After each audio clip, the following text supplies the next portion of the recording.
Deputy Secretary Bygum, for all being here today. Under your leadership and in coordination with the full of government, the United States is committed to ending human trafficking in all of its grotesque and evil forms.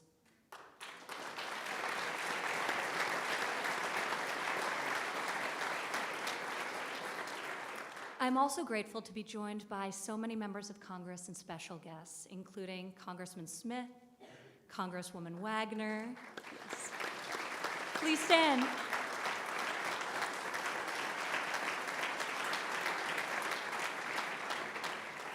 Congressman McCall, Ambassador at Large, yes. Ambassador at Large for International Religious Freedom, Brownback.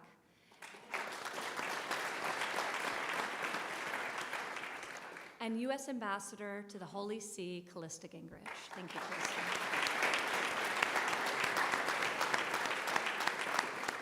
Further among us, and I'd love you all to stand as well, are members of the U.S. Advisory Council on Human Trafficking, the President's Public-Private Partnership Advisory Council to End Human Trafficking, as well as recipients of the Presidential Award for Extraordinary Efforts to Combat Trafficking in Persons. Thank you.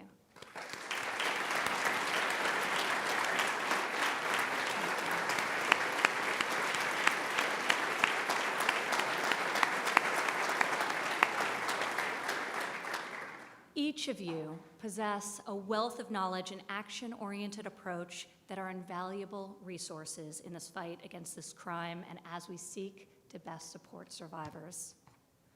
Human trafficking is believed to be one of the largest criminal activities in the world, with an estimated 24.9 million people trapped in forced labor, domestic servitude, or commercial sex trafficking. It is also, sadly, one of the most lucrative illegal industries worldwide, generating over $150 billion in annual profit. This issue has no demographic limitations and exploits society's most vulnerable, often women and children, and particularly targets runaway and homeless youth. In 1983, Robert Fuller and Louis Malteris, two middle-aged men, both born with intellectual disabilities, were discovered working on a dairy farm in Chelsea, Michigan. Isolated from the world, these two men were working 17-hour days with no pay and living in squalor. They were hidden in plain sight. The ruling of United States versus Kobminski, as Robert and Lewis's case would come to be known, recognized that the U.S. involuntary servitude and slavery statutes were not sufficient in their scope, lacking necessary provisions to guarantee protections for these men and so many others. This case spurred what would become a national outcry for legislation to address modern-day slavery.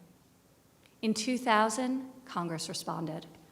Under the leadership of former Senator Sam Brownback and Representative Chris Smith, whom you'll hear from shortly, Congress passed the monumental bipartisan Trafficking Victims Protection Act.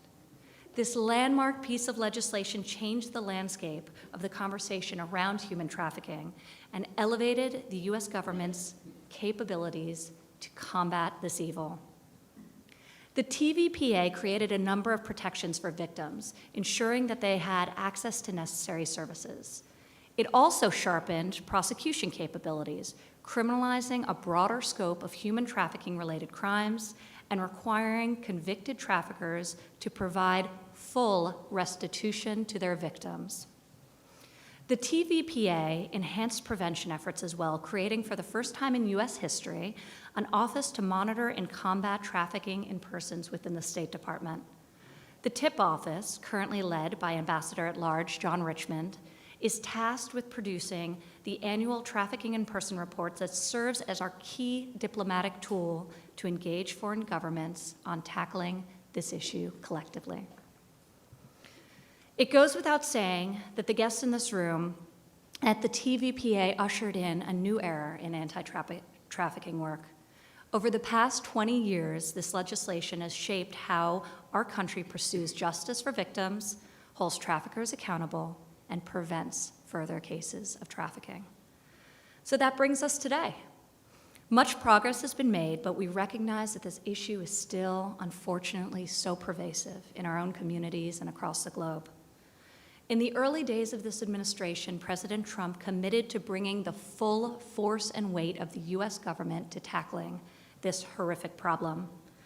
Since then, I'm proud to have helped him deliver on this promise, signing 9 pieces of legislation into law that directly address human trafficking.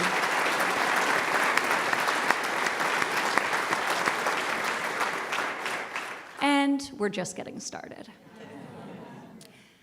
These bills, amongst other things, expanded on the provisions of the TVPA of 2000 to include required law enforcement victim training and HHS grants authority for academic institutions to educate teachers and students of signs of sex and labor trafficking, and so much more. In 2017, President Trump signed an executive order to dismantle transnational criminal organizations, including those trafficking human beings. This action elevated human trafficking as a national security issue, as traffickers' profits enrich their organizations at the expense of human lives. Further, the president has prioritized funding for anti-trafficking work, proposing a $42 million budget increase for 2021 that will enhance human trafficking investigations, prosecutions, and victim services.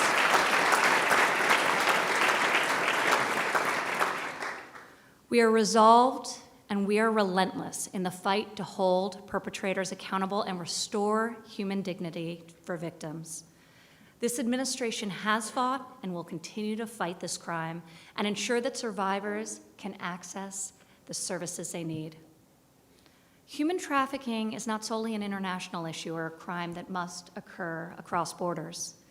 Human beings are being sold right here in America, in our own backyards and in our own communities, in neighborhoods across this country, in rural and urban communities, as well as tribal lands. We cannot turn a blind eye to trafficking that happens at home, and we cannot tolerate the exploitation of our own citizens.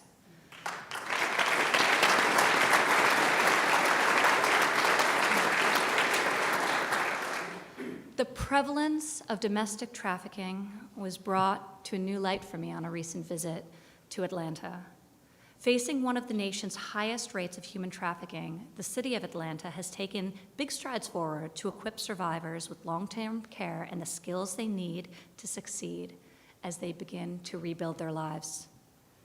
One of those facilities leading this effort in Atlanta is Wellspring Living, a nonprofit providing a path forward to survivors of domestic sex trafficking.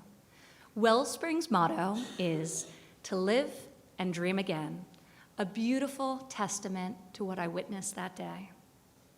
I met incredible, courageous women in Wellspring Living's Women's Academy, which is dedicated to helping survivors attain skills for their GED, an apprenticeship, and a future career. A few of those ladies join us here today, including Jessica Hamlet. Jessica's story is one of remarkable transformation.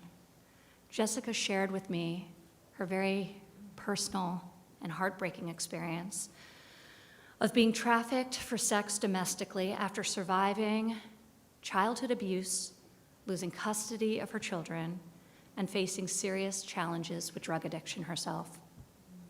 Despite all this, Jessica recently completed an apprenticeship at Delta Airlines, regained custody of her beautiful, sweet daughter, who I had the honor of meeting that day in Atlanta, and now works full-time for the city.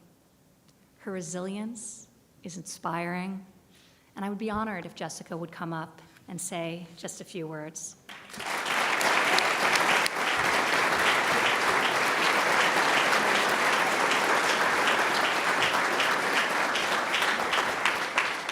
Good morning. My name is Jessica Hamlet, and I am a resilient and creative woman who is here to share a story of hope. My life didn't start out looking very hopeful. Actually, I was born into a situation that set me up for failure. At the age of 8, I was introduced to drugs and was exploited at the age of 12. For years, I found myself in the middle of violence and also addiction, a constant nightmare of having to do things that no human being should be forced to do or made to do. I thought this was just the way that life was supposed to be, until about 5 years ago. I met a woman named Tammy, a Delta flight attendant, who has worked with women inside the jail where I was incarcerated. Tammy realized I was a victim and not a criminal, but I was facing 25 years in prison. And after 2 years of fighting for me, the judge, as well as the statewide prosecutor, was able to say that they agreed to send me to a program so that I could have a chance at life. A constant nightmare of having to do these things had me feeling as if I was never going to have a chance at life. I couldn't believe that Wellspring was going to be able to accept me after doing an interview with them. We applied and I got in. I think I cried the whole day. I couldn't believe there was a way out and there could be hope for me. Getting into Wellspring was easy, staying was hard, really hard. I packed my bags about 7 different times and said I couldn't do this, or maybe I should just go. But I didn't. I didn't leave at all. My program coordinator, Andrea Hipwell,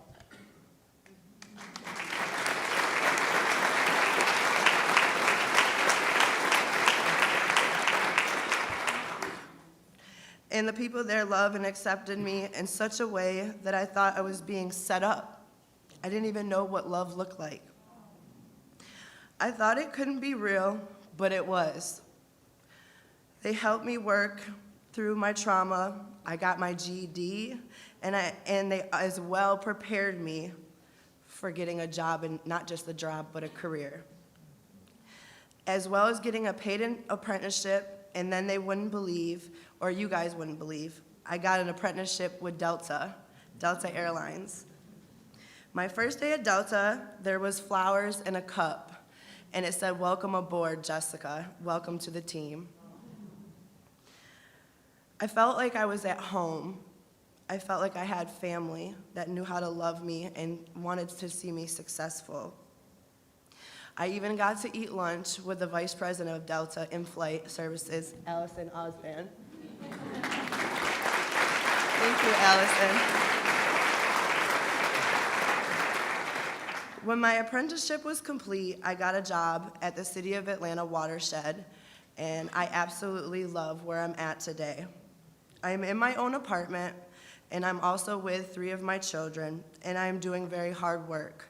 That hard work consists of basketball practice, football practice, lots of homework. There's lots of challenges, but I also have all of my children in counseling, and we do lots of therapy. It is still hard, but 5 years ago, I had no hope. My hope wouldn't even have happened without God. And so many people like Tammy, Allison, Andrea, and of course, my mentor, Cindy, who is now with me today. Today, I'm filled with hope and wanting to share my story of hope, and for the thousands of kids and women who are being exploited. Thank you, Ms. Ivanka, for allowing me to be here, for helping me, and helping other women today.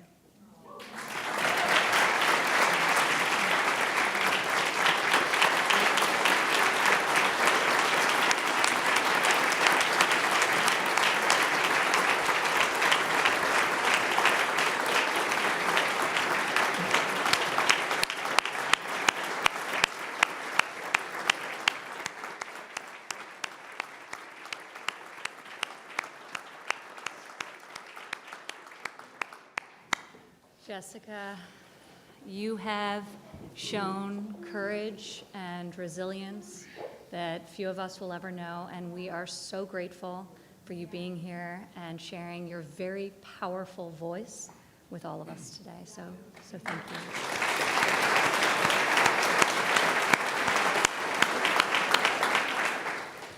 No human being deserves to live without agency or without hope for a future.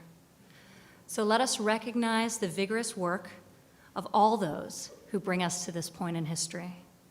As a nation, we have taken great strides in combating modern-day slavery, but there's still so much more left to do. We must continue our efforts, and we will be successful in ending this evil scourge.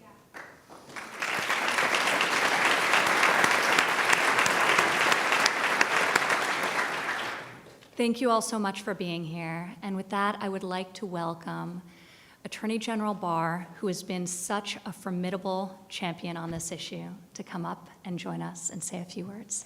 Thank you all.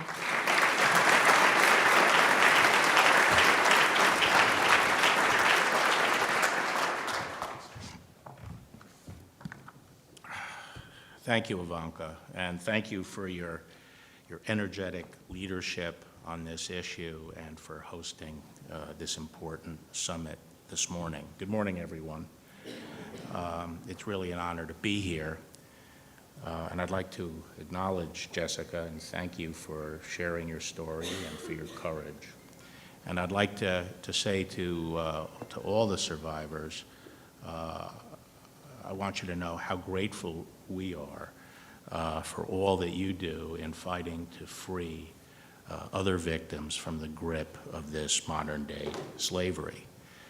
As we all know, January has been Human Trafficking Awareness Month, and as the month comes to a close, I can assure you that our campaign against this scourge will drive forward with greater energy and deeper commitment.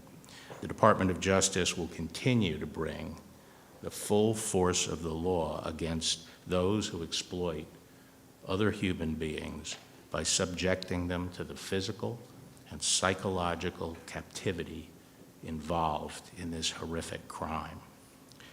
Now, human trafficking is, we all know, modern-day slavery, and it is a crime of exploitation. It comes in innumerable forms, and it involves no single type of victim. Sometimes those who are abused are homeless. Sometimes they're undocumented aliens or runaway children, or they are people who have become addicted to drugs, or just simply impressionable minors. Emblematic in many ways is one horrific case I was briefed on recently in the Southern District of New York. A very dedicated team of prosecutors doggedly pursued a few little leads and ended up convicting 19 defendants in Manhattan with sex trafficking of minor girls and young women in the New York State child welfare system. In other words, children whose society had a special obligation to protect ended up being instead exploited. In this, as in every case, a person who gains leverage or power over a vulnerable victim exploits them for their own gain. There's nothing more predatory or disgusting. As you are aware, this year marks the 20th anniversary of the Victims Trafficking and Violence Protection Act, and anniversaries are a good time to pause and to survey the past and take stock. And since this statute was passed 2 decades ago, we have achieved very encouraging results in the fight against human trafficking. But I'd be remiss if I didn't mention a serious challenge that is emerging. We live in a digital age, and like everyone else, human traffickers are relying increasingly on digital communications and the internet and platforms like that. And more, the evidence we rely on to detect and to deal with these predators is digital evidence. However, increasingly, this evidence is being encrypted. And we all recognize that encryption is important in the commercial world to protect consumers like us from cyber criminals. But now we're seeing military-grade encryption being marketed on consumer products like cell phones and social media platforms and messaging services. And this means that we cannot get access to this data, and we just can't have chat rooms and websites that are involved in grooming children victims or selling trafficked women. sites that are impenetrable to law enforcement, and we have to do something about this. And recently I met with my counterparts in the Five Eyes, Great Britain, Canada, Australia, New Zealand, and we've all agreed, and we met with victims groups, we met with the companies, and we tried to impress upon the companies the damage that would be done to our efforts to combat human trafficking unless we can find a solution for this. So we're working together with our foreign partners on this issue. In the meantime, we are committed to combating human trafficking in all its forms and using every tool at our disposal. And I commend the President and Ivanka for all they have done to stop this scourge. Today's event is a very important opportunity to ensure that victims' voices are heard and to send a message that this issue is a top priority of this administration, the whole administration.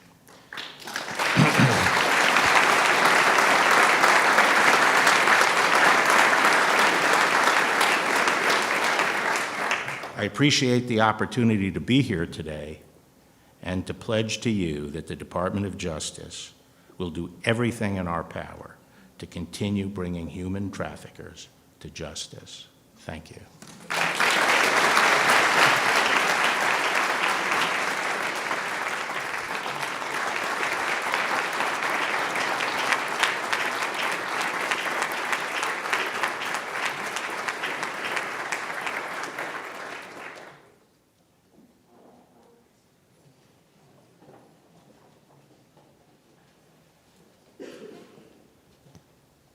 Ladies and gentlemen, please welcome to the stage the panelists for our first panel, moderated by Director of the Domestic Policy Council, Joe Grogan.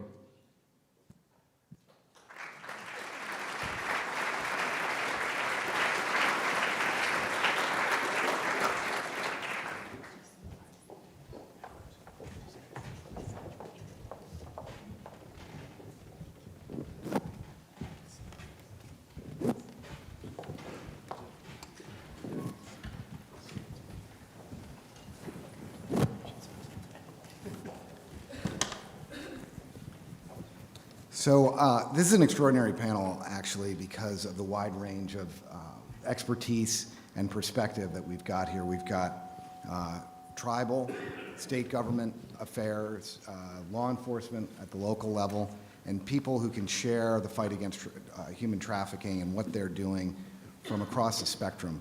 So I don't want to take too much time with any introductory remarks, but I want to start with the Lieutenant Governor of Florida as we head into Super Bowl weekend. One thing that has become clear to me in the last couple years is how big human trafficking is around the Super Bowl. And I wanted to know, and I think that people would be interested in understanding what is the state of Florida doing, what are you doing to combat human trafficking around the Super Bowl, but in Florida generally? Well, good morning, and thank you all for the opportunity to be here. It is such a privilege, and thank you for that question. Florida has been a leader in many respects with regards to our fight against human trafficking. Certainly an event of the magnitude of the Super Bowl brings its own challenges. We're excited, our community is thrilled to host it. Miami puts on a great event, but with that comes a very ugly underworld of human trafficking activity. So what we've been doing in preparation of the Super Bowl is really partnering with our law enforcement at every level, local, state, and federal, making sure that we learned from those that held the Super Bowl before us in Atlanta the year prior. We've got a tremendous collaboration, not just with law enforcement, not just with our healthcare providers, not just with the private sector, but it really truly is a very comprehensive, innovative approach, because we want to make sure that those perpetrators that think they're going to come into our state, they're going to prey on our youth, they're going to recognize very quickly that Florida is closed for business. Our children are not for sale. So we've been really working diligently, ensuring that we have all of our partners. I have some great representation from Florida here, our amazing Attorney General who's involved as well, and some of our legislative leaders that have championed the cause. And so we have been working morning, noon, and night to ensure that we're ready. We have partnerships in the private sector with Uber. They have trained over 100,000 Uber drivers, our Hotel and Restaurant Association, our Truckers Association, making sure our county health departments, emergency management, it really runs the gamut of everything from a state perspective, but again, partnering with the locals, partnering with the nonprofits that are adept at rescue operations and service provision. And so it really has been a comprehensive effort. And might I add that we'll be hosting it yet again in our state with Tampa following suit. So they too have been entrenched in the organizational process to make sure that they are ready just as well as Miami. Let's stay with the state perspective just for a second, because Chris, Ivanka mentioned the trip to Atlanta, which I had the privilege of accompanying her on, along with Secretary of Health and Human Services, Alex Azar. It's tremendously impressive to see what Georgia is doing at the governor's level and the senior leadership. I can't, again, speak more highly of what's going on with the nonprofit community in Atlanta. But could you speak about why Georgia is stepping forward in your involvement in fighting human trafficking? Absolutely, and we're so grateful that you got the chance to come down and Ivanka got the chance to come down and see Wellspring. You know, when presidents make issues, it matters. And I cannot thank President Trump enough for what he has done. And when governors and first ladies make issues, it matters. And that's what Governor Brian Kemp and our First Lady Marty Kemp have done before they were even in office. But the first thing the First Lady did was to create the Grace Commission, to bring everybody to the table and say, what are we doing? How can we work together? And where do we go from here? And we're laser focused on 3 issues: training and awareness. And you've heard some of the nonprofits that we have here, but you've got the state now going to be training all of its employees. You've got the City of Atlanta focused on this issue. You have our Criminal Justice Coordinating Council. You've got the nonprofits like Street Grace and Out of Darkness and Wellspring, Rotary International, that's focused on this issue. But you also have great corporate partners. Just Wednesday, I was at Delta, where they're training 86,000 employees to be the eyes in the sky. We've got UPS here that's doing Truckers Against Trafficking, because they're in every neighborhood around the world. You've got IHG that's focused on the hotel industry. But we're also focused on restoration. And I will tell you, Wellspring Living is the gold standard. And when you see Jessica and you hear her story, and we focus on victim-centered, trauma-informed, evidence-based support. And why? Because these are our brothers and sisters. These are human beings with dignity and value and worth.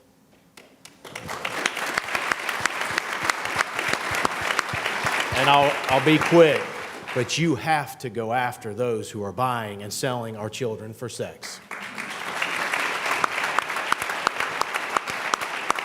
Thanks to our governor and our legislature, we now have a human trafficking prosecutions unit in our office because, as the Attorney General said, this is happening online. Today they're in South Georgia, tomorrow they're in Atlanta, East Georgia the next day. So we can partner with our 3 great U.S. attorneys, the FBI, our GBI, our DAs, sheriffs, and police chiefs, to make sure that we go after them. Because, and I'm proud, Shared Hope, and we had a C with Shared Hope a couple years ago. We now have an A, and I'm proud because we are focused on the victims. Great.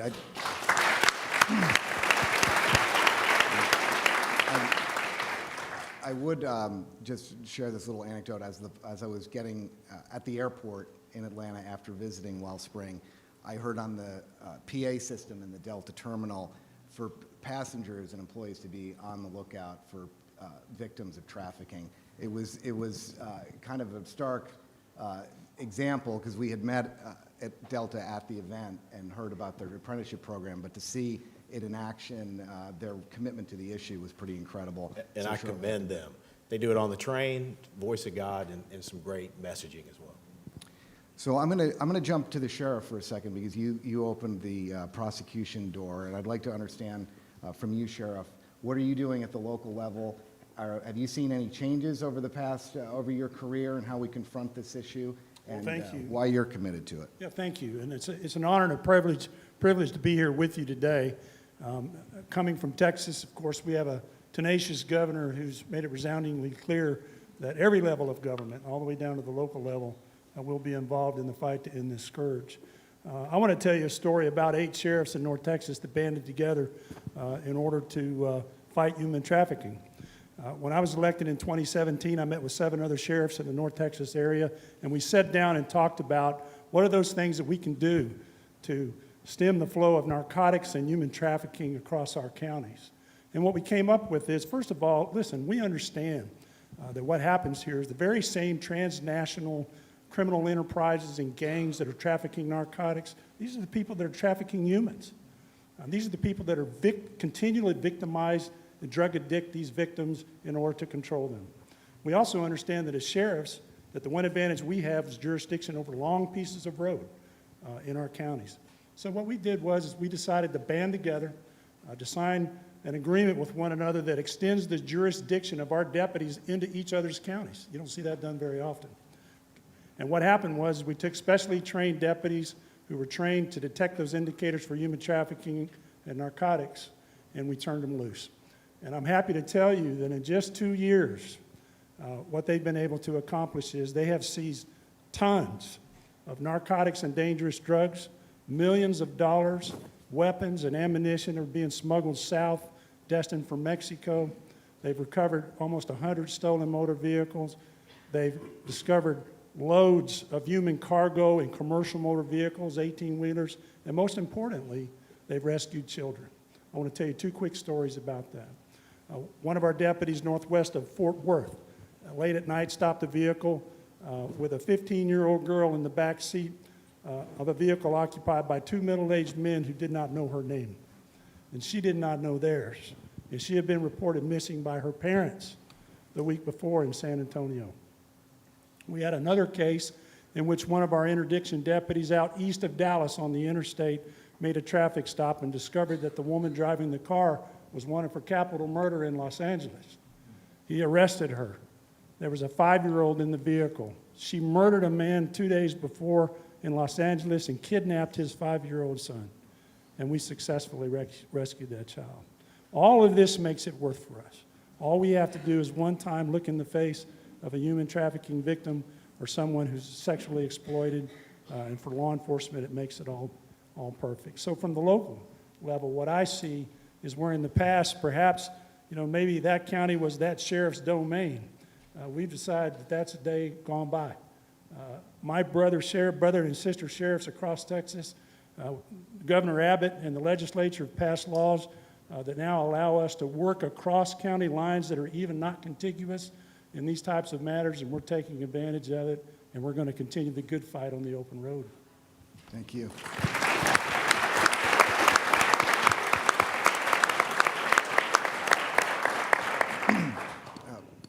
Judge Blake, you're a tribal judge in Northern California. I thought maybe you'd share a little bit of how you're interacting with law enforcement and fighting this scourge at the tribal level. Certainly, and again, thank you very much for the honor to be here today. I not only am an elected judge for my tribe, the Hoopa Valley tribe located in Northern California, I'm also the president of the National American Indian Court Judges Association, the only tribal judges association in the nation. So I speak on a national level. I don't speak just on behalf of California, but I also speak because I am a parent of a traffic victim myself. My own daughter was trafficked, and when we talk about, I heard that the Attorney General talk about the use of social media. I tell people that my home is 67 miles from the closest McDonald's and 71 from the closest Walmart. That just gives you an idea how remote we are.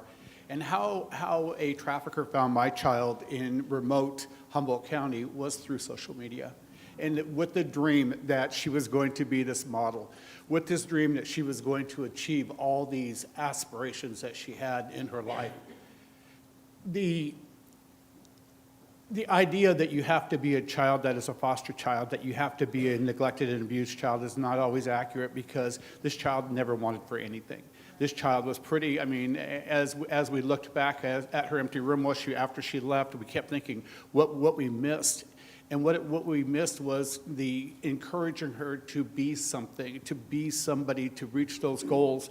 and her wanting to do so and being, falling prey to somebody that is offering that service, but not for that purpose.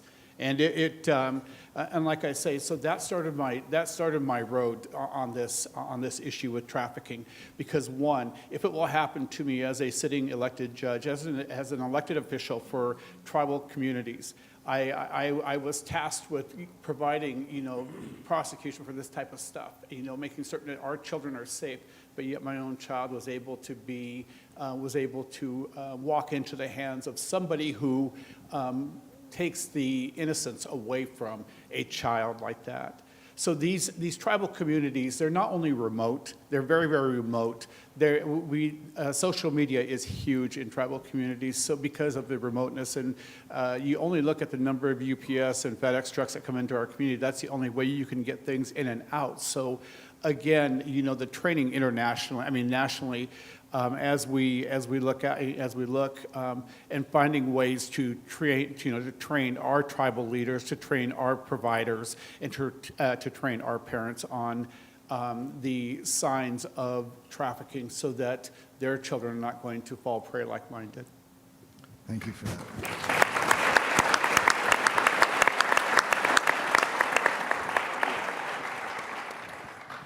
Amy Loudenbeck, you're a state representative in Wisconsin, and you've authored a number of bills to combat human trafficking. Can you talk a little bit about what drew you to this area, and then what you see in achieving success? How are you doing it among your fellow state representatives? Well, thank you for the question and for the opportunity to be here. What got me interested was the Shared Hope report. In 2011, when I was first elected, Wisconsin had a D, and we, in my office, decided to team up with our Attorney General at the time, J.B. Van Hollen, and do a rigorous review of their recommendations and modernize our statutes, provide the tools for law enforcement. We did an omnibus bill my first session. We did another omnibus bill my second session, focusing on tools for law enforcement, the racketeering procedures, all of those other things, and really managed to chip away and raise our grade. Then I started to work with our Department of Children and Families, working with some of the federal standards that were coming down, but to get some data collected to start screening foster youth and youth that were referred to CPS for human trafficking. None of that existed, and so the categories really getting that in the wheelhouse so we could get the policies and get the data. I also transitioned from that into really looking at vulnerable youth and what we could do to protect vulnerable youth in Wisconsin, meeting with stakeholders, learning that access to things like work or mental health and shelter, if you don't have parents that are willing to support you, is impossible.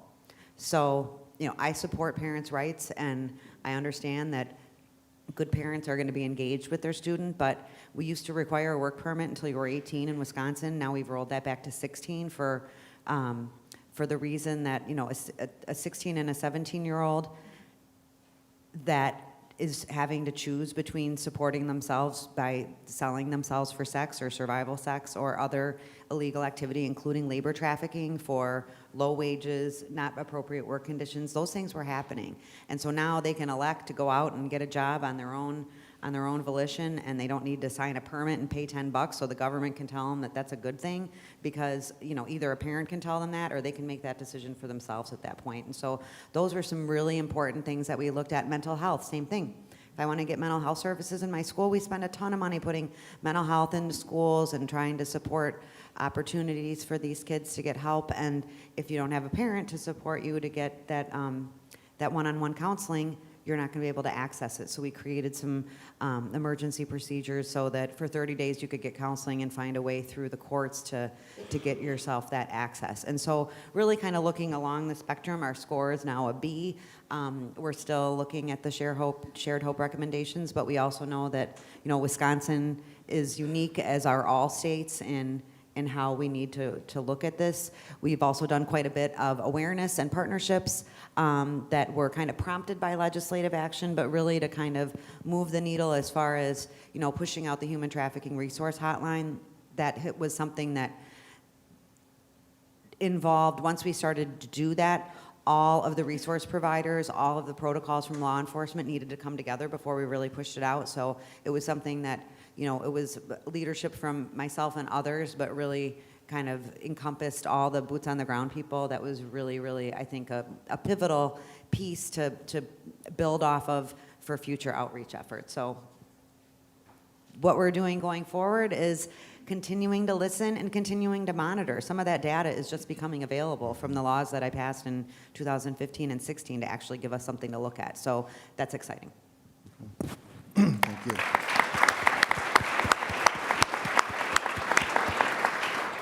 Michael, you're here to give us a little bit of a perspective as a county commissioner. Obviously, here in the White House, we're focused so much on federal legislation, and we interact a lot with governors about how we can partner with them. But two questions. One, what can the federal government do for local communities, maybe a little bit better than we're doing now? And what can you do on your own, frankly, to combat this scourge? Let me start with the second question first. But first off, thank you for having me here.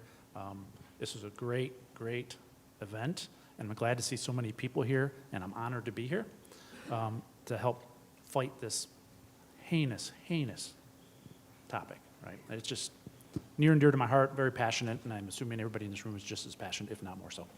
But we, from a county level, a couple years back, we formed a task force, because you see a lot of people back then on the local levels talking about it. And a lot of the comments, it's not in my backyard. It's not here. Even at the elected official level at the counties. It's like, that's not true, right? It's everywhere. It doesn't, as many people said here, it affects everybody. It's in everybody's backyard. You just don't know about it. It's most likely right in front of your face and you don't see it. So we formed the task force, and the task force includes every different level of local government, from the prosecutor's office to the sheriff's department. We even have state level on that task force. And one of the first things we wanted to do is create a website. Where does everybody go? Because people were, once we formed this task force, people were coming out of the woodwork. These small groups, these church groups, these local groups saying, hey, how can we help? Do you have anybody that can come help educate us? So you had so many small groups, and they didn't necessarily have the resources, which is something the federal government could help with, to do some things, to battle some things, to educate, to bring in speakers, bring in people to talk about this topic. So we put everybody together, and once we formed the website, we also put a hotline in there. We attached to the national hotline, but we created our own hotline, because one of the questions that comes up is, how does this affect our county? But from a data perspective, there's general numbers out there. If Ivanka mentioned some numbers from a national level, and some of the states have numbers. But if you go down to the county level or the local level, it's very difficult to say the true effect of that. You see news, the Sheriff's Department in Oakland County has done a great job. We've a couple different raids with local, not only in Oakland County, but surrounding communities in our Wayne counties, in the Tri-County area in Michigan. And we've had numerous amounts of busts, both on labor trafficking and sex trafficking. So now that all this is starting to come to light, people are starting to see it. The press has actually taken point of it and actually started to report on it. I'm hoping they report on this today, because there's a lot of good activity going up here. And then, to be straightforward, I'm going to steal half the ideas that you guys put out here today, because I'm not shy. I don't need to have my idea or the task force idea. If there's a great idea, it's a great idea. I also flew through the Atlanta airport to get here today, and I heard the same thing. I'm taking that back with me and going to our international airport, and I'm going to push to have that done, because these are all good things to help people out there. Awareness is the number one thing. Education. How do we get the information how people can help people out there? Because that's what this is all about. Help people helping people. So let's get the word out. And from a federal government standpoint, the more education, the more information we can help push out there nationally would help. Great. Thank you.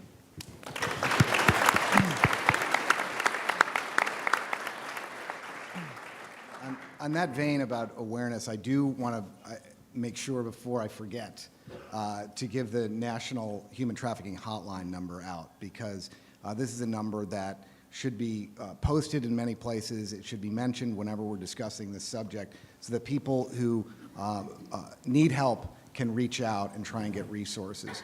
And the number is 1-888-373-7888.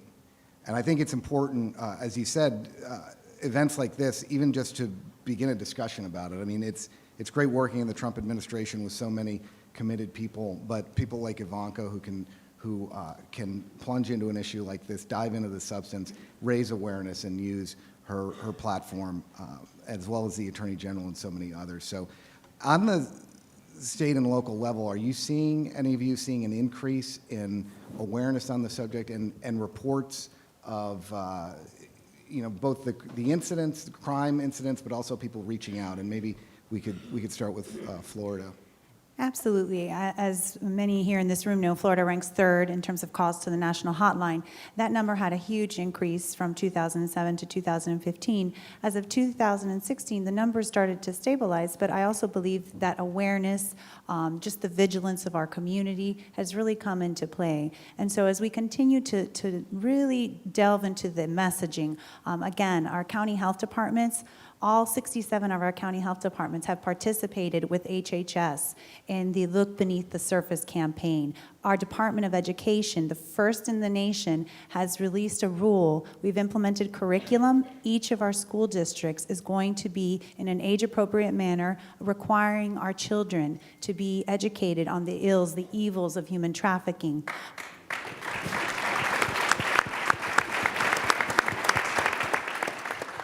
Our statewide council on human trafficking, which is led by our Attorney General, continues to find ways to develop creative solutions with law enforcement and other partners in the fight. This is truly a battle, and what I continue to stress each and every day, and the Super Bowl has given us a great platform to do it, but what I continue to stress is that this is a problem that we are plagued with 365 days a year, and each and every one of us can make a difference. Thank you.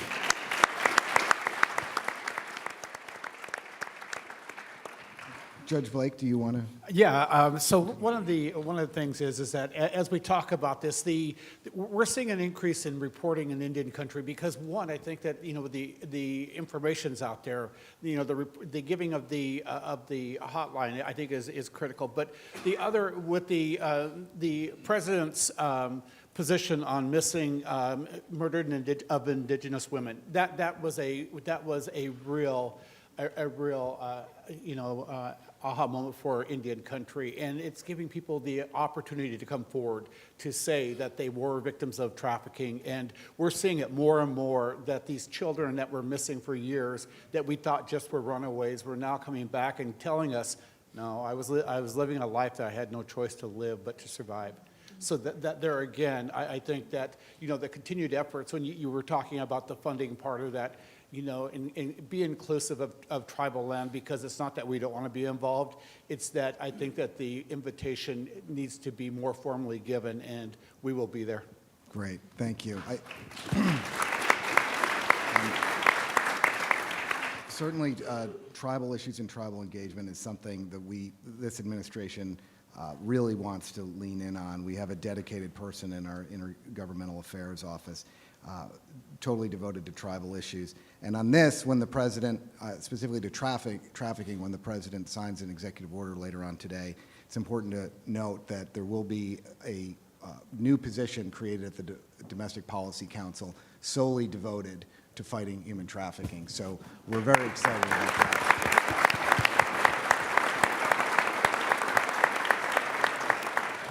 that. That person, while they'll be in the Domestic Policy Council, consistent with the way the president runs his White House, will be working cross-functionally with anybody and any agency who wants to fight this issue. It's Ivanka's team, it's the National Economic Council, it's the National Security Council, it's anybody who wants to step forward and volunteer to help, because this is a huge problem that requires all of government, including our international partners. It's great to see Ambassador Brownback, our two wonderful ambassadors in the front row here.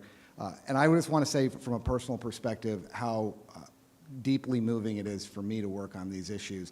Domestic Policy Council covers a whole host of issues, but I don't know that I have ever been around any issue that is both as emotional and as difficult, but as inspiring as fighting human trafficking. I want to thank especially the survivors who've made it here today and who have come here on numerous occasions, who volunteered to give us advice, to step forward and share their stories, because without you, we wouldn't be able to get anything done and get any momentum going on this. So thank you very much to our panel and to everybody for coming here today. Thank you.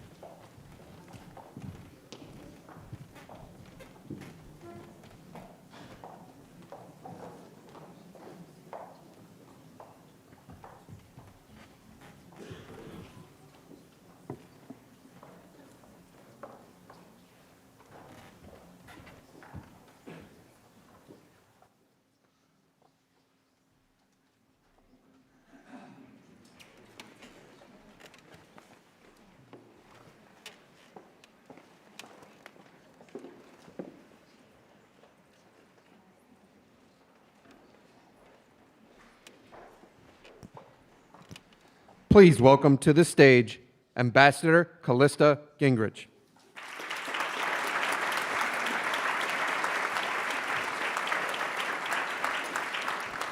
Good morning. It's an honor to be here.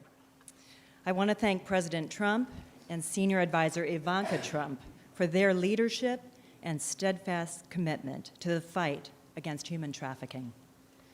The scourge of human trafficking is a stain on all of humanity. It invades borders, destroys communities, and robs millions of their human dignity. Faced with this great challenge, the Trump administration is committed to protecting survivors, prosecuting offenders, and ending modern-day slavery. However, governments cannot act alone. Human trafficking is a global crisis and requires global solutions across all sectors of society. Partnerships with faith-based organizations are critical in turning the tide. Faith-based organizations serve as lifelines for some of the most vulnerable people on the planet, including victims of human trafficking.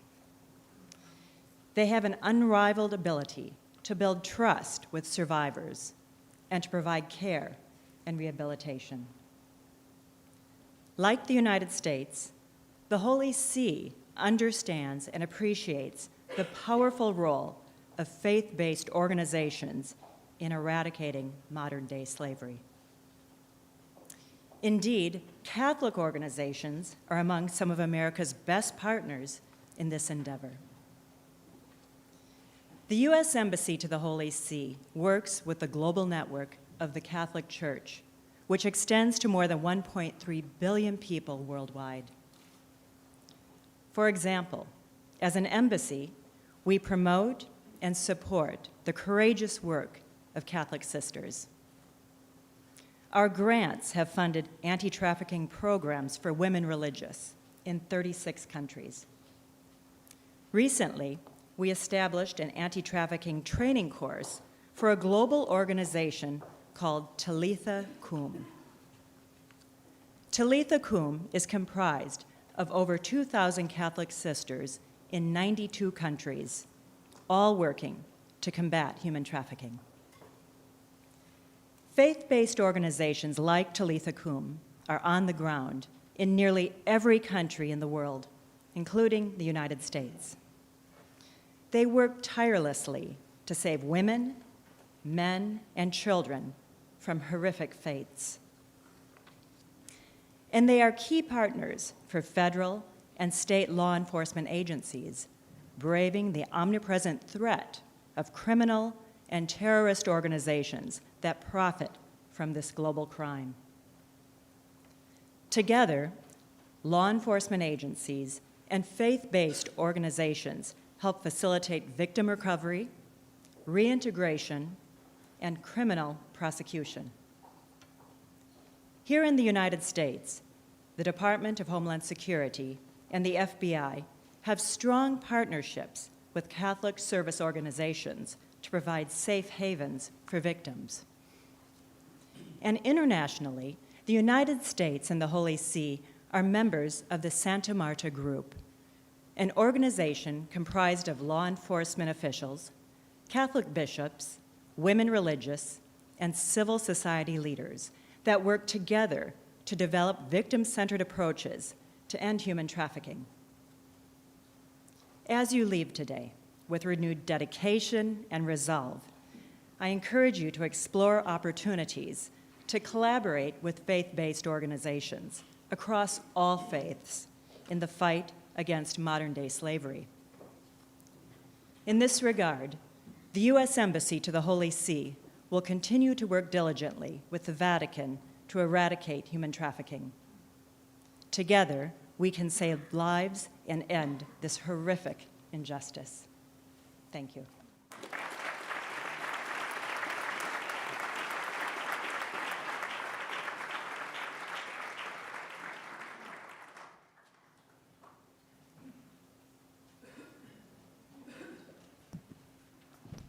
Please welcome to the stage the panelists for our second panel, moderated by Ambassador at Large, Office to Monitor and Combat Trafficking in Persons, John Richmond.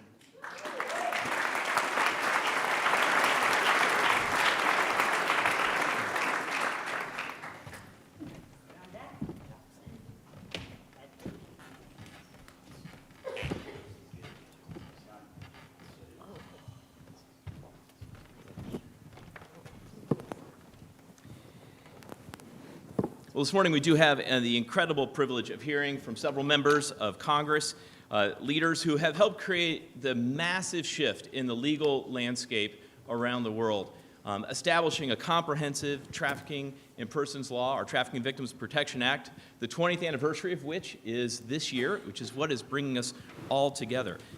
It defined human trafficking to include both labor trafficking as well as sex trafficking. It includes trafficking offenses against children and adults. It makes sure that we're thinking about both domestic and international trafficking and dispels some common myths, like the idea that trafficking involves the movement of people. It doesn't require the movement. It just requires coercion. This is a crime that there's something we can do about. I'm grateful that the law gave us the 3P paradigm that we still use today, this idea of prosecution, protection, and prevention. Three inextricably important and mutually reinforcing ideas that help us in this fight. So with this incredible panel, let me start with Congressman Smith. Congressman, you were one of the earliest champions of the bill, and you introduced the bill that ultimately became the Trafficking Victims Protection Act. I'd love for you to tell us what was going on in the late 90s. What prompted you to be an early champion of this work? And how has the Trafficking in Persons report that was created and mandated by the law that you helped champion making an impact around the world? Mr. Ambassador, thank you so very much, and thank you for so faithfully implementing the law and doing above and beyond what was even articulated in the statute and statutes that followed. You know, I've been in Congress now 40 years, and in 1982, I introduced my first anti-trafficking resolution targeted at the Soviet Union. The use of gulag labor there was horrific. Commissioner Von Raab, who was then the Customs Commissioner, had a number of products that he wanted to put an import ban on. So I did a resolution that passed in the House. A few years later, Frank Wolf and I went to Perm Camp 35, the infamous gulag where such great people like Natan Sharansky had spent so many years of their life. But again, the gulag system was all over the Soviet Union, and exporting of those products was occurring. A couple years later, after Tiananmen Square, Frank Wolf and I again went to a prison camp in China and saw 40 Tiananmen Square activists under the false banner of reform through labor, forced labor, making goods that came to our markets, including jelly shoes, which were very popular then, socks. We came back with samples, got an import ban on that. A couple of years later, in 1996, I introduced comprehensive legislation on child labor. And unfortunately, it had the same template that we put into the TPVA, and that is name names and then sanction those countries that either do not enforce a law or if they don't have a law at all on child labor. I had Kathy Lee Gifford testify at one of the hearings. She had products in Central America that were, unfortunately, the result of child labor being sold in our stores. Next, 2 years later, we got the bill passed in the House, failed in the Senate, never took it up. Great people like Michael Horowitz came into my office. We had great meetings. What an advocate he is and was for human trafficking. My staffers, David Abramovitz on the Democrat side, and Joseph Reese, who was our first ambassador to East Timor. We worked on legislation to finally say, enough. We're going to combat trafficking here, overseas. We will also make it a whole of government, so nobody is excluded in the government, and have real penalties up to life imprisonment for anybody who exploits a child, and anybody through force, fraud, or coercion hurts a woman or a man. But sex trafficking is obviously one of the major focuses.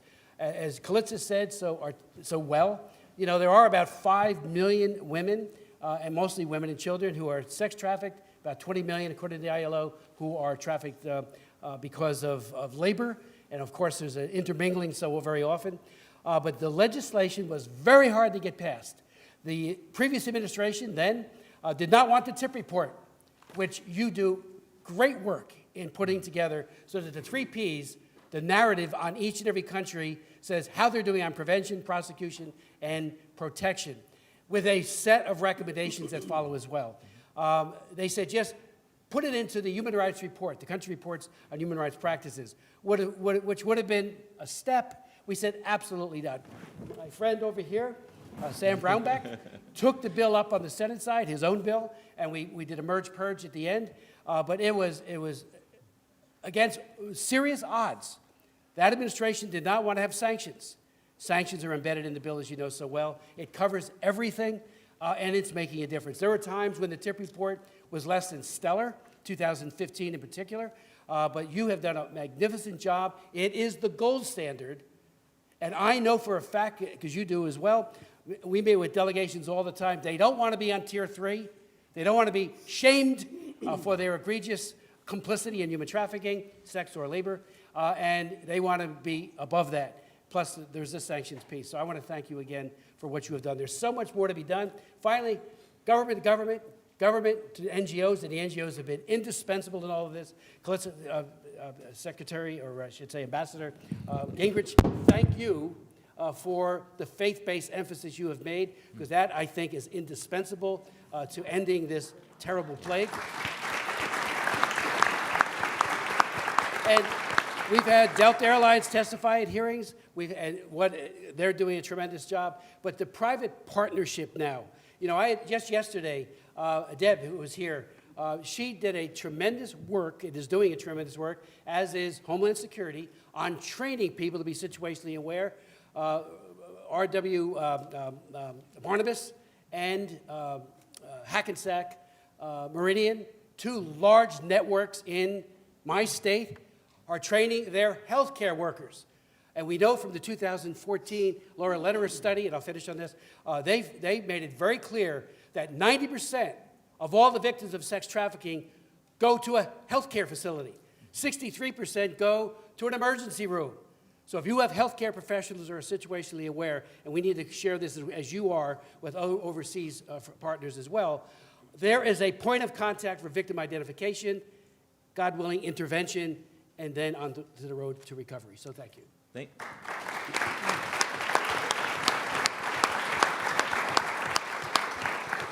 Thank you for your passion about this. Thank you for using the tip report in your engagement and with other countries. I hear as I travel, other countries talking about the importance when members of Congress raise this on their congressional outreach to other countries. So I'm grateful for that. And you might be encouraged to know there are original members of the Trafficking in Persons Office here today that opened the office when it first started based on the act.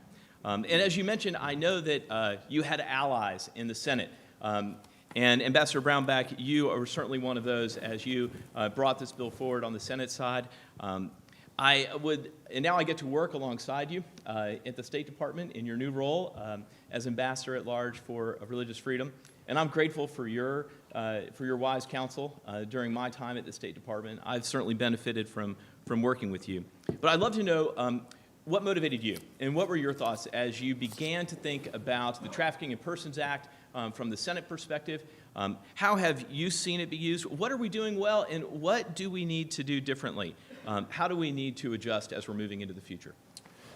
Well, I saw something and then decided you need to do something, which my guess is my story is pretty similar to most people in this room. You see it, something clicks, and you say, well, somebody needs to do something, and then you turn back and you look at yourself, well, I need to do something, and did it. Gary Haugen showed up at my office when he was heading the IJM, which I believe he still is. I don't know if Gary's here or not, and he laid a lock on my coffee table. They said this was taken off of a brothel in India, off of a room where a 12-year-old girl was locked in here, and then the lock was taken off when a customer would come, and she was locked in there at night. And this continues to go on, and it goes on a great deal. I had a great staff member, Sharon Pate, at the time, that was really working this issue, and we formed a partnership with Paul Wellstone, who he and Sheila, his wife, were both involved in this, and they were seeing women being trafficked from the Ukraine into Minnesota.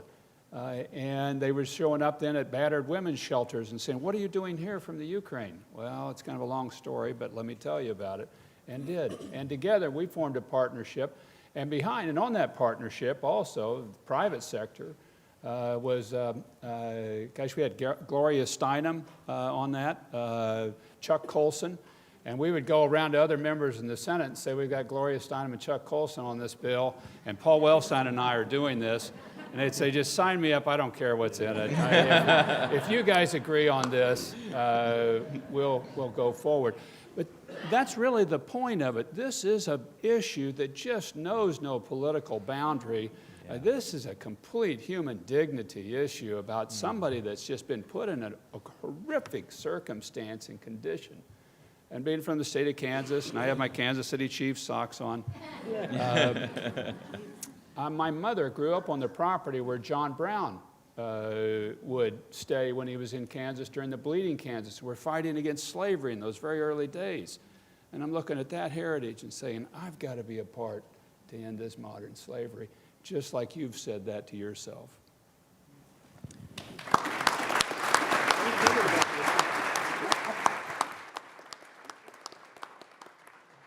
Well, I'm certainly grateful, and I appreciate you highlighting the bipartisan nature of this bill as it's gone through. And as one thing we've seen over the last 20 years is that there has been a grand consensus across the political aisle regarding this important issue. I'm grateful that the two of you put together this law, this comprehensive law that focuses on both labor and sex trafficking, gave us great tools about how we could approach nonviolent coercion to address how traffickers are actually operating in modern times, and give us great tools like the T-Visa and other tools that we can use to make sure that victims are protected. Let me shift to Congressman McCall. You have served as the chairman of the House Homeland Security Committee. Now you're the lead Republican on the House Foreign Affairs Committee. You're working both domestically as well as internationally on this. I know you've just proposed a new piece of legislation, the Leveraging Information for Foreign Traffickers Act, the LIFT Act, I think it's being called. We'd love to hear more about that and how you see the role of the U.S. Advisory Council and survivors that are here today, but also survivors around the country and around the world, and how they speak into this issue. What needs to be done as we look into the future? Well, thank you, Ambassador, and thanks for having me, and thanks for your service, and Ambassador and Congressman Ted Poe, who was on Foreign Affairs, did so much on trafficking issues. It's good to see you again. I think my journey started, I was a federal prosecutor for about 10 years, and then Cornyn's Deputy Attorney General, we started the Internet Crimes Against Children unit to catch predators online. And there have been thousands of prosecutions in my state putting these predators behind bars. And that's a real positive thing. That was back in 2002, but since I became chairman, when I was chairman of Homeland, we had the Blue campaign in the Department of Homeland Security. I see some out in the audience. We authorized that into law, to raise public awareness on the issue, because what we found is that most people in the country were not even aware this was happening. And it happens not just in Thailand, it's happening in our own backyard. And I want to recognize Courtney Litvak, my human trafficking survivor, who came back to us a year ago, who has a special place in my heart and a special story to tell, because you have to hear these stories. This happened outside of Houston, Texas, and suburbs of Houston and Katy, Texas. If it can happen in Katy, Texas, it can happen anywhere in the nation. And so the Blue Campaign has done a great job coordinating with law enforcement, public awareness. The other bill is the interdiction for the protection of children, which takes my DPS, my Texas DPS model, where a lot of these troopers make the traffic stops. But if they don't know how to identify the warning signs that, hey, this is not this girl's father, or something's in that car that doesn't really make sense. And they have a training program that we want to take nationwide with a grant funding component to it, so that we can capture and arrest these evil monsters, and get them off the streets. Finally, the LIFT Act, leveraging information on foreign trafficking. Believe it or not, in our embassies and our consulate offices, when they deny a visa based on human trafficking, they do not share that information with law enforcement. It's just tucked away in a file. So this would mandate that information be shared with law enforcement. But what I'm also proud, and this goes back to now the council, is we authorize the President's Advisory Council to the year 2025. Why is that important? Because I think I want to give Ivanka a shout out as well. She's really elevated this issue and prioritized this issue. We want to do a lot.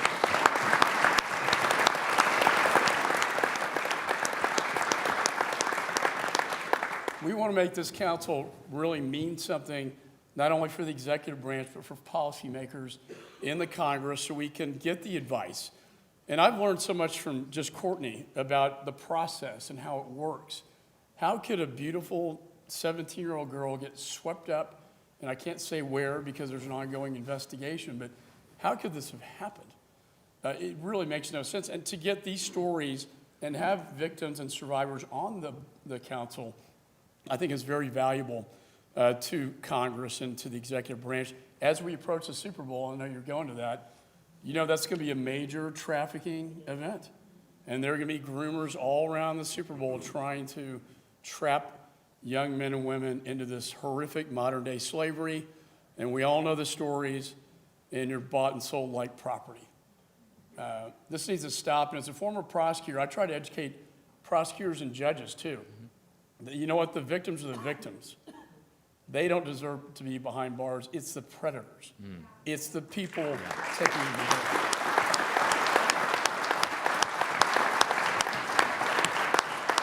And they need to be behind bars for a very, very long time. No, I so appreciate you highlighting both the role of the Advisory Council and the fact that you're trying to extend its life in the LIFT Act. The council has been so valuable to me personally, and I think it's been valuable to the administration as well. And I also hope that, that folks hear the message that you're saying about the principle of non-prosecution of victims, that victims should not be prosecuted or penalized in any way for the unlawful acts their traffickers make them engage in. I think that's a really important point. Let me shift to Congresswoman Wagner. During your time in Congress, you've been incredibly focused on online exploitation of women and children as well as men. I know that you're personally interested in some of the work in the Philippines. I know the State Department has a robust child protection compact with the Philippines, where the Philippines puts skin in the game along with our foreign assistance, where we work together in order to actually stop traffickers and protect victims. Love to hear your perspective on what is going well and what needs to change as we move forward. Great. Thank you, Ambassador Richmond. I'm going to stand up. I've got a long flight ahead of me and stretch my legs for a minute. But and I want to see all the survivors, all the NGOs, all the advocacy groups that just lift us up. To be here on the 20th anniversary of TVPA, Chris Smith, my ranking member, Mike Call, and And Ted Poe, I stand on your shoulders. This is only my 8th year in Congress, not 40th, 8th year in Congress. And the TVPA is so important. I got really passionate about human trafficking and labor trafficking that was going on, sex trafficking and labor trafficking, during my very first TIP report as a U.S. ambassador in Western Europe. And I was watching women and children and young boys being brought in from Eastern Europe and being exploited in Western Europe in horrific, horrific ways. And served my time and went back to the United States of America and began to dig into this in my own backyard, in my own country, and found that, yes, indeed, that human trafficking, and specifically sex trafficking, was hiding in plain sight in every community, in every faith organization, in every cul-de-sac, in every school district, all across our country, and that it was a scourge and something that we absolutely had to do something about. I tell you what you all are doing with the TIP report in terms of the compact is fantastic in the Philippines and online. It's been expanded, I know, to Peru and Ghana, Jamaica. I want to see it grow, so more and more. But my passion is to go after those predators online. I'm probably best known for the authorship and the passing of FOSTA, the Fight Online Sex Trafficking Act. Yes, yes. You all know, you were there. They said it couldn't be done, and we did it. It was a life's work. I have to say, it truly is. To be able to give tools and resources to our law enforcement and prosecutors that allow them to go through the sex trafficking statutes and the prostitution statutes to fight this criminal enterprise. It allows justice for our victims at last, and it did something they said could never be done, which was to go in, and Congressman Poe knows, to go in and amend the Communications Decency Act, Section 230, to make Congress's intent very, very clear. We never meant through the CDA to make the internet an red light district. If it is a crime offline, it is a crime online. Period. Full stop. So it's been now, President Trump, and with the help of Ivanka and so many others, the president signed this into law in April of 2018. So it's been about a year and a half, and the disruption has been amazing in a good way.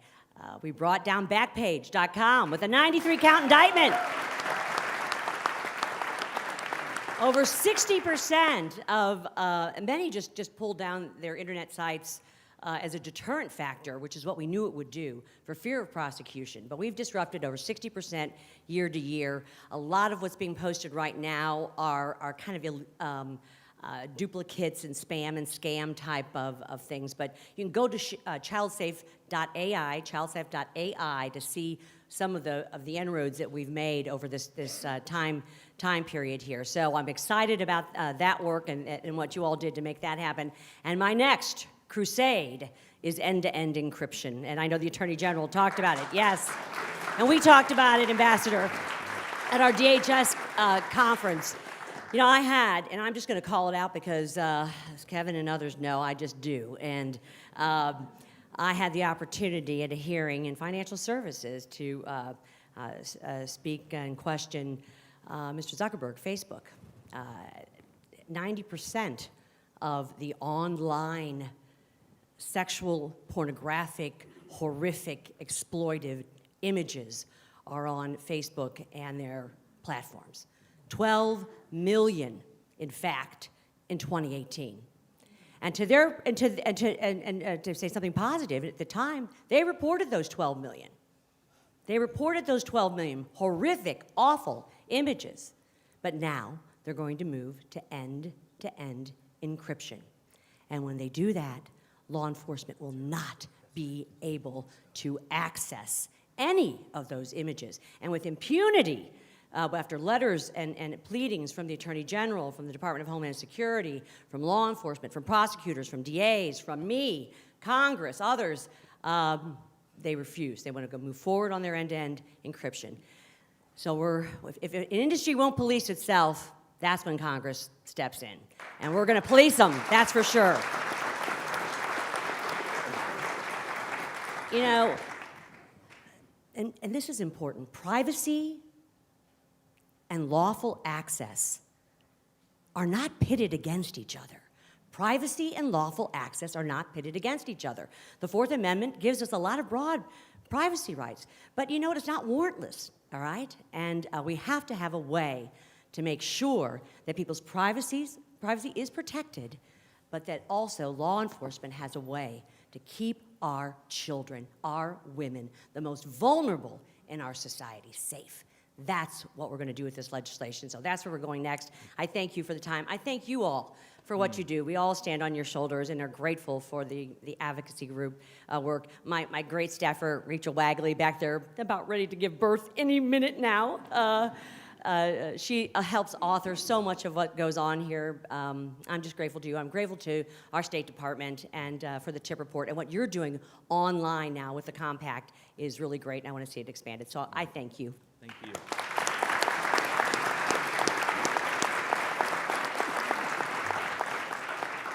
Well, I can't tell you how much a treat it is for me to actually reverse roles. I'm used to getting asked questions by members of Congress, and now I get to actually ask you all, so it's a treat for me. I can tell you that a lot has been accomplished on the Hill, and we're grateful for the legislation that's been provided. Shortly after the Trafficking Victims Act became law in 2000, the United Nations passed its protocol against trafficking in persons, and I'm grateful today that the head of the United Nations Trafficking in Persons program is actually here with us. Grateful for your partnership over the years and look forward to continuing to combat this with you. It's one of the most widely adopted international protocols. There's over 175 countries that have signed up. There's only about 15 to 18 countries that haven't, which is just remarkable. And since then, we've had over 150 governments around the world have followed the United States and passed trafficking in persons laws, comprehensive laws.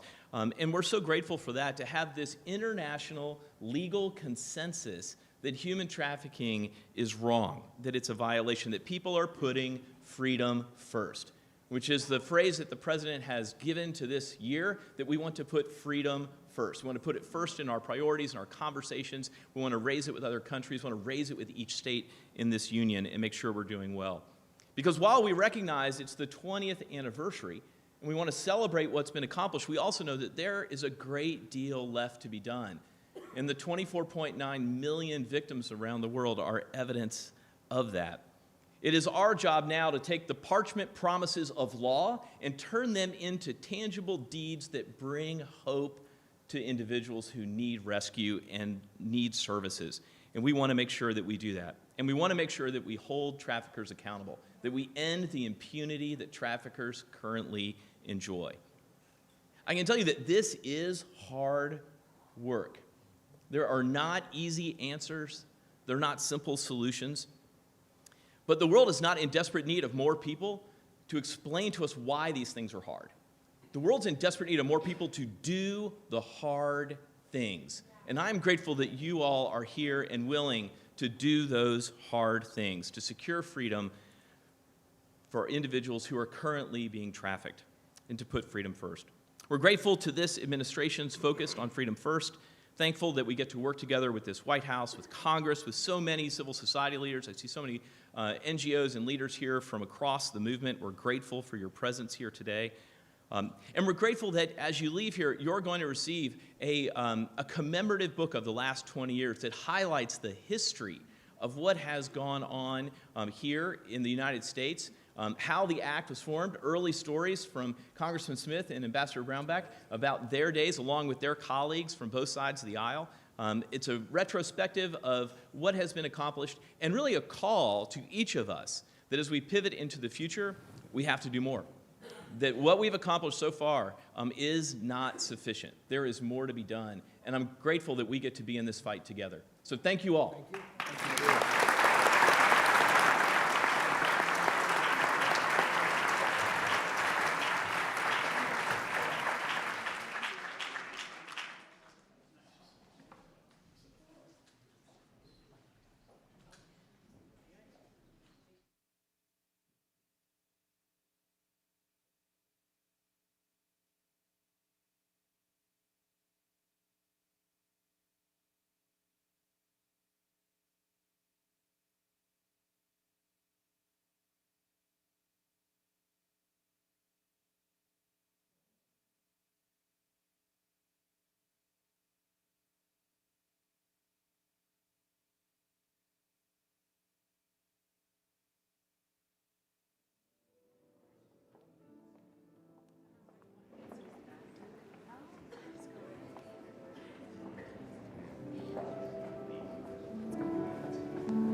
Ladies and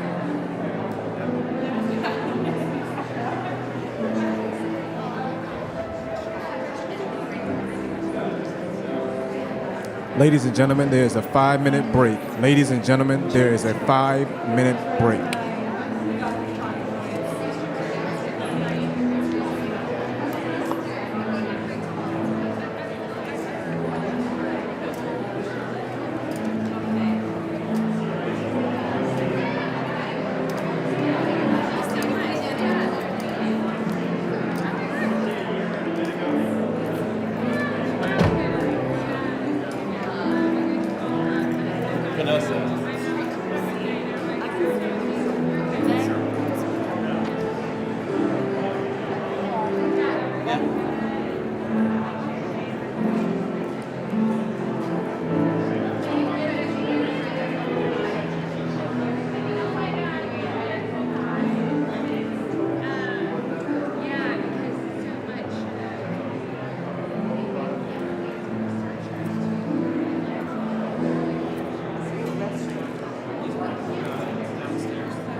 Audio check for the press, 1, 2. Audio check. You guys getting me over there? Audio check, 1, 2. Audio check, press, Cutsmolt, Maine, you guys getting me? Audio check, you got me? Okay. Okay.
gentlemen, the President of the United States, accompanied by the Vice President of the United States and the Honorable Ivanka Trump.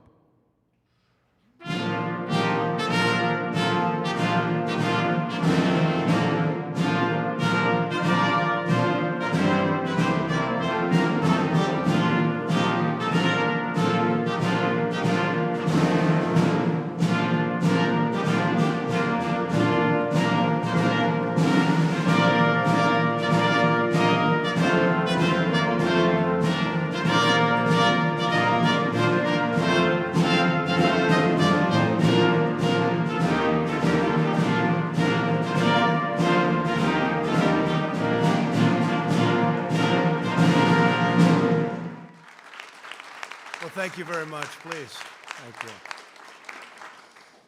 And I want to thank you all for being here as we mark the 20th anniversary of Trafficking Victims Protection Act. Very important.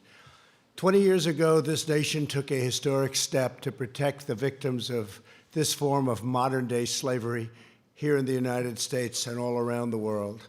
My administration is 100% committed to eradicating human trafficking from the earth. I am pleased to be joined this afternoon by Vice President Mike Pence and the members of my cabinet, Attorney General William Barr, Secretary Jean Scalia, hello Jean, Secretary Alex Azar, who's very busy, and I'm going to see you in a little while, right? Unfortunately for this, in this case. Acting Secretary Chad Wolf, great job with those numbers, great job, Chad. Deputy Secretary Stephen Begun, hi Stephen. And thanks also to Representatives Chris Smith, Ann Wagner, Michael McCall, and Chip Roy for being with us. Thank you very much.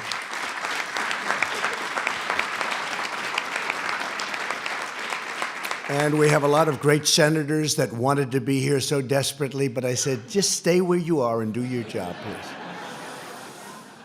We also have with us Ambassadors Callista Gingrich. Hi, Callista. Sam Brownback and John Richmond. Thank you all very much. Thank you. Thank you. And Director of the FBI, Christopher Wray. Christopher, thank you, Chris. And we have Georgia Attorney General Chris Carr, very active. Thank you very much, Chris. Thank you very much. And Florida Attorney General Ashley Moody. Thank you. Thank you, Ashley. Thank you, Ashley. Florida Lieutenant Governor Jeanette Nunes. And First Lady of Texas, Cecilia Abbott. I just saw your husband, by the way. I just saw your great husband, great gentleman. And North Carolina Lieutenant Governor Dan Forrest. Thank you very much. Thank you, Dan. Great. And I'm especially grateful to Ivanka for her unwavering efforts. She has taken this under her wing.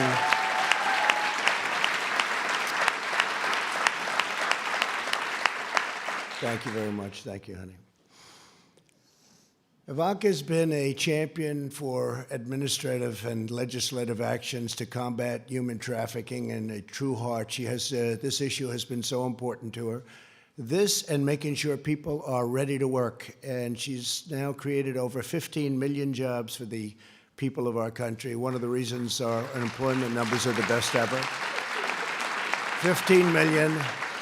And I would say that this issue may be closest to her heart because of the level of evil that you would never believe is even possible in a modern age. The level of evil is incredible. So I want to just thank Ivanka for both of the things that you're really focused on. Thank you very much, honey. Appreciate it.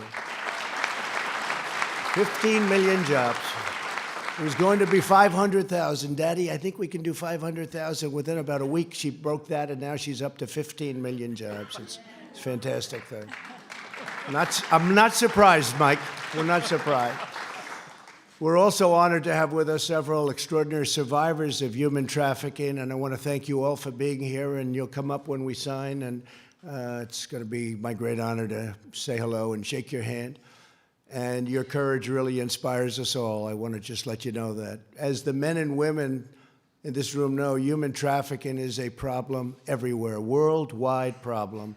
Human trafficking is worse than ever before, and that's because of the internet. I've heard from Bill Barr and I've heard from others that the internet has caused lots of good things to happen and lots of really bad things, and this is probably the worst of the bad things, and it's an incredible thing. An estimated 25 million people around the world today are being held captive, manipulated, and abused by human traffickers. In 2018 alone, the National Human Trafficking Hotline identified over 23,000 human trafficking victims in the United States. 65% of these victims were women. More than 1 in 5 were children. Human traffickers prey on their most vulnerable citizens and people. They're vicious, they're violent. My administration is fighting these monsters, persecuting and prosecuting them, and locking them away for a very, very long time. We've had a tremendous track record, the best track record in a long time. We are dismantling the criminal organizations that make large-scale human trafficking possible. In my first month in office, I instructed federal agencies to go out and just do what you have to do. All federal departments are doing what they do to identify and destroy these groups, and we are destroying a lot of them. Unfortunately, they come back very quickly in a different form. In 2018, the Department of Justice shut down the leading site for online sex trafficking. The DOJ prosecuted a number of violent crimes that now is a record number. In the last 3 years, ICE has arrested over 5,000 human traffickers, and I want to thank ICE. They have been incredible. These are great, great people. Great people. They're tough, they're brave, and they love our country. Overseas, we've also seen historic progress, incredible progress, working with us and using our intelligence with them. When I took office, ISIS controlled over 20,000 square miles of territory and perpetrated some of the most heinous forms of human trafficking anywhere in the world. As you know, we've totally defeated the ISIS caliphate in Syria and Iraq, and it's 100%. We have thousands and thousands of prisoners, ISIS prisoners, and it's really been something that's been rather incredible, and we did that rather quickly, because when we came in as an administration, it was all over, and we have 100% of the caliphate. They're bloodthirsty, they're horrible. The founder and leader, al-Baghdadi, who was trying to rebuild ISIS, is now dead. We got him, and that was a big thing. That was a big thing and not an easy thing. He was hiding, and they've been after him for 15 years, but we got him. My administration is putting unprecedented pressure on traffickers at home and abroad, and we are freeing innocent victims at every single turn. I was proud to be the first commander-in-chief to attend a meeting of the President's interagency task force established by the Trafficking Victims Protection Act of 2000. In November, I was also the first president to sign an executive order to establish a task force on missing and murdered American Indians and Alaska Natives. Just signed it. And this has a very special focus on women and girls. That's an incredible thing that's been happening, but we just signed it. I've signed 9 pieces of bipartisan legislation aimed specifically at combating human trafficking domestically and around the globe. And in 2018, I signed legislation strengthening the Department of Homeland Security's Blue Campaign, which unified the department's fight against this crisis and increasing public awareness every single day. We have signed more legislation on human trafficking by far than any other administration has even thought about. We enacted bills, thank you.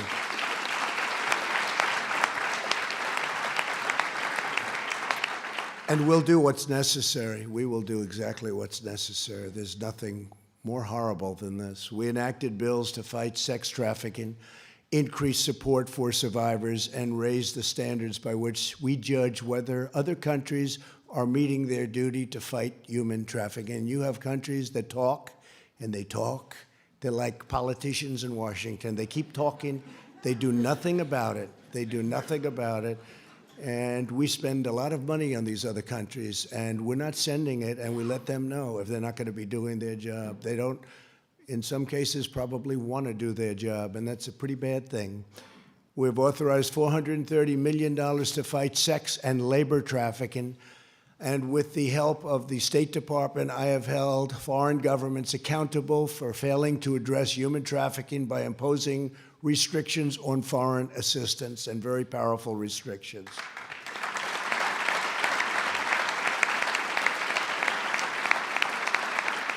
I've also prioritized increasing funding for anti-trafficking efforts in my 2021 budget, allocating $70 million toward enhanced prosecutions, and at the Department of Justice, we are spending $123 million towards supporting state and local efforts.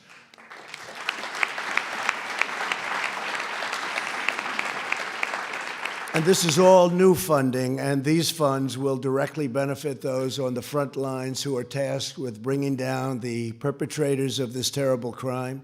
So the kind of money we're talking about now is far greater than what you've had in the past, and let them give the people that work so hard in this administration credit, because they've wanted to do it more than the people in any other preceding administration. And you can read what you want, you can say what you want, but nobody has done more than what we've been doing on human trafficking.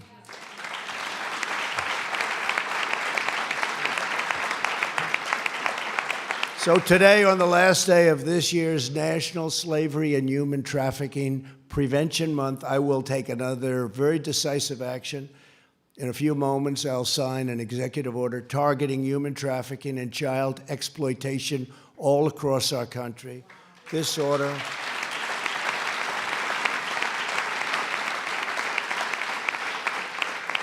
and this is a very big one. This order will build on an incredible work and really the unbelievable work that so many of the people in this room have been doing, and all of the work that's been done and increasingly is being done. You wouldn't believe the level of enthusiasm that people working on this issue have. I have many issues, economic, we have all different issues.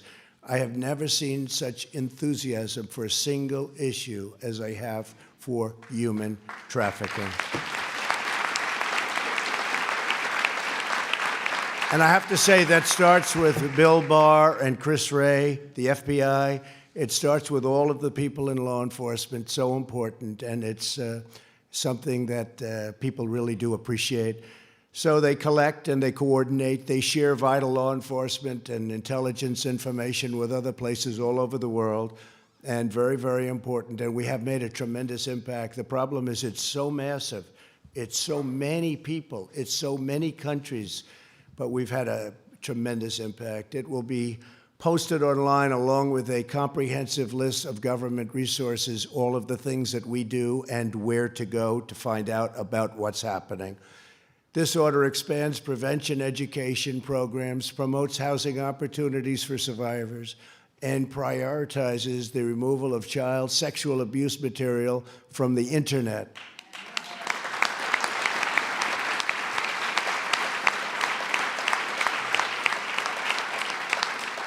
And furthermore, it takes the vital step of designating a full-time position here at the White House dedicated solely to combating human trafficking, so people know how important it is. The United States government continues to work with the United Kingdom, Australia, Canada, New Zealand in consultation with industry on a set voluntary principle. We have a set of voluntary principles to tackle online child sexual exploitation and abuse, and the level of detail, the kind of things that they're putting in. Nobody's ever seen anything like this before. The people that are working on it do it with incredible heart and love, and they want something to happen. They don't want to be wasting time like people have been wasting for many years, even people in this position. They've been wasting time and not a lot of money, I have to tell you. They haven't spent, as you know, they haven't been spending a lot of money. We're now spending a lot of money. We look forward to launching these principles in the coming months, and we will not rest until we've stopped every last human trafficker and liberated every last survivor.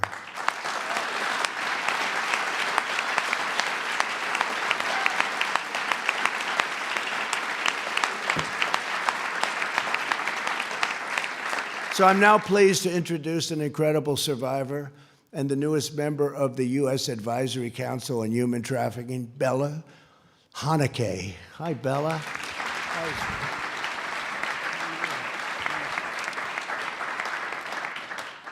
Good afternoon. My name is Bella Hunake. Thank you, President Trump, Ms. Ivanka Trump, in the White House for organizing this important event. It is truly a great honor to be here to celebrate the 20th anniversary of the Trafficking Victims Protection Act. At age 13, I was brought into this country. I survived trafficking along with 19 other girls. Afterwards, I was placed in foster care. But this negative experience in my past should not wholly define who I am today.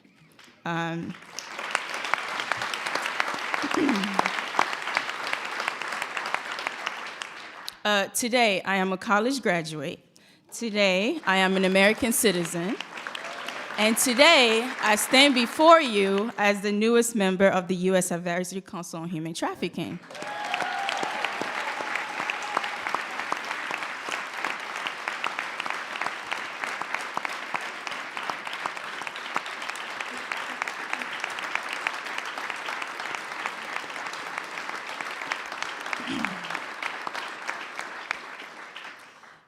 The council is composed of survivor leaders who bring their experience and expertise to advise and provide recommendations to the President's task force to monitor and combat trafficking in persons. We represent a diverse range of backgrounds and experiences, and we're sincerely grateful to this administration for appointing our current 8 members to support federal government efforts to prevent and improve trafficking programs and policies. We view the existence of this council as a victory for trafficking survivors and the federal government. This council is a model for survivor empowerment and survivor-centered approaches that other countries, states, and localities may learn from and adapt.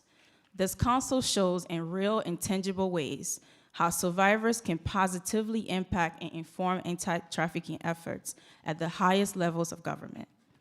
To truly be survivor-centered and informed means to not only prioritize survivors' needs or wishes and service delivery, it must also include meaningful collaboration with survivors to inform the design and implementation of the very policies and programs that affect them. No survivors should ever be viewed by their trafficking or lived experiences alone. We acknowledge the great strides the federal government has made in the last 20 years to combat trafficking, as well as that of other stakeholders. We look forward to continue to advise and collaborate with the task force to realize the goals of the TVPA, and we encourage all of you to view our 2020 annual report, which will be released this April. Thank you very much for the opportunity to be here today. And to end, I would like to share a statement and a quote from our council's chair, the Honorable Judge Long Robert. This is to the victims and survivors out there. It's never been your fault no matter what, so let go of that toxic shame. It doesn't belong to you. You are never too old, too lost, or too broken to begin healing today. Hope is key, and even if it starts out as small as a mustard seed, nurture hope. It'll save you. And most importantly, you're not alone. You're not alone. You're not alone. Thank you, and God bless America. Thank you, Dan.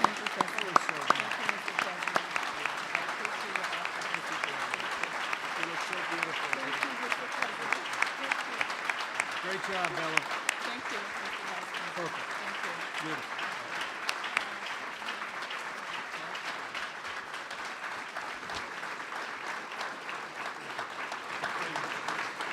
Proud.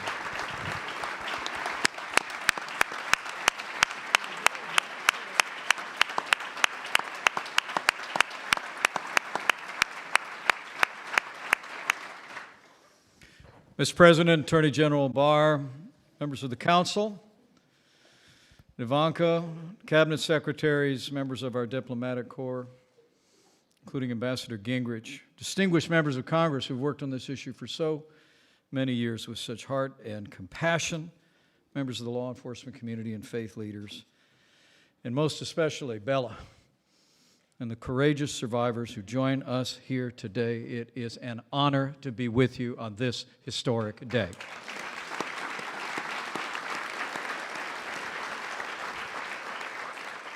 As the President reflected, we're here to commemorate the 20th anniversary of the Trafficking Victims Protection Act.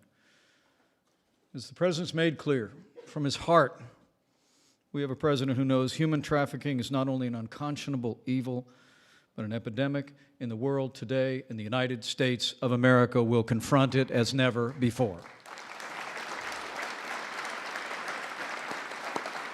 Mr. President, you said in your proclamation marking this past month that human trafficking is an affront to humanity, and you've taken decisive action to bring human traffickers to justice, their victims to safety, and to help survivors walk the difficult road to recovery.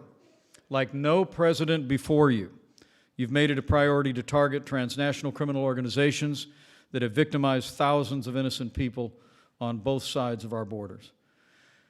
I know the President and I are grateful for the efforts of all of those gathered here today, for your compassion, for shining light in the darkness, and bringing the justice and determination of the American people to this cause. But permit me to add one more voice of appreciation to a member of this administration who has probably articulated the President's message on this issue with more compassion and more determination than anyone else in the history of this movement.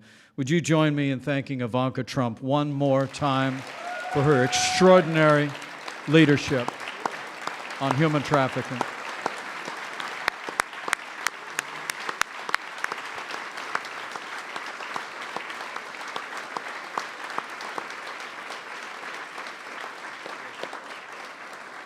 Mr. President, the order you're about to sign will impact the federal response across our government and empower the agencies so well represented here to have even more tools to combat the scourge of human trafficking. It will improve the way law enforcement, federal agencies gather information. It will also make it easier for the American people to partner with this administration and with law enforcement in combating human trafficking. It will empower faith-based organizations to provide victims and survivors with more compassionate care.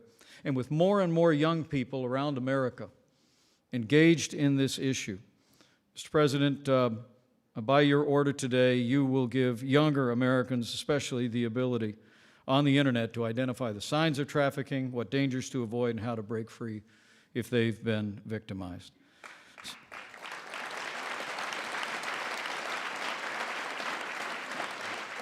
Our founding documents attest that we believe that every person is endowed by our Creator with certain inalienable rights: life, liberty, and the pursuit of happiness. And today, with the compassion and determination of all of those gathered here, Mr. President, you again show the American people's commitment to the justice and dignity and worth of every person. And we thank you for your leadership and compassion.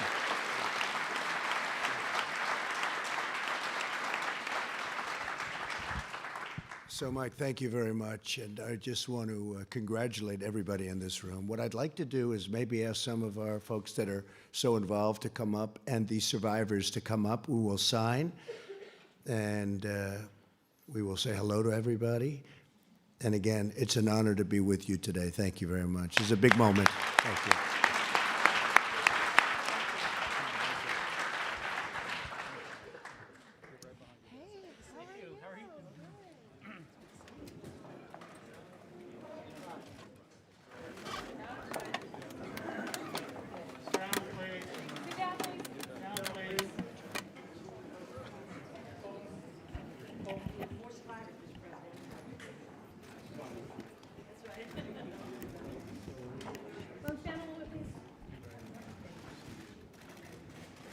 Phones down, phones down.